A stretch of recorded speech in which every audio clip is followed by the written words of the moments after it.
86% દાઝી ગયા છતાં સ્ટર્લિંગના ડોક્ટરોએ બચાવ્યો જીવ. કહેવાય છે કે ડોક્ટર એ ભગવાનનું રૂપ હોય છે અને આ વાત અમદાવાદની સ્ટર્લિંગ હોસ્પિટલના ડોક્ટરોએ સાબિત કરી દીધી છે.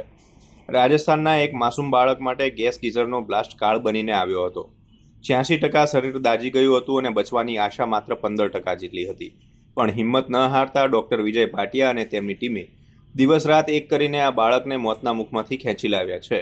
આજે આ માસૂમ ફરી હસતો થયો છે, જે તબીબી જગત માટે ગૌરવની ક્ષણ છે. શિવામાં આવ્યો ત્યારે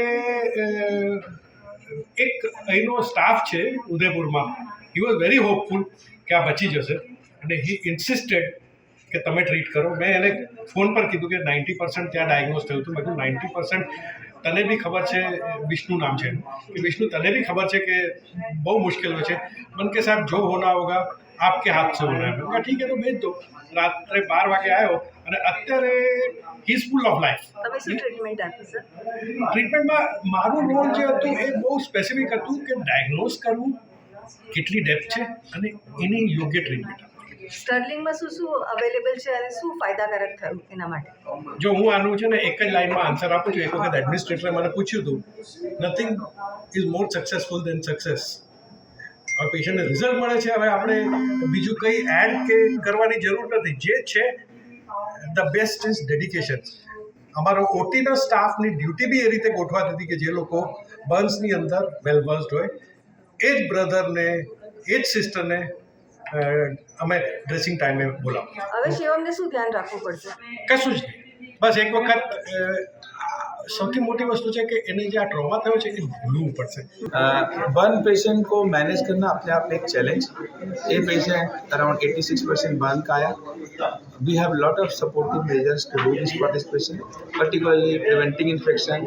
Initially 7 दिन तक उसके लाइफ को सपोर्ट करना, oxygen, ventilator support, followed by infection prevent करने का न्यूट्रिशन और कंटिन्यूअस पेन मैनेजमेंट.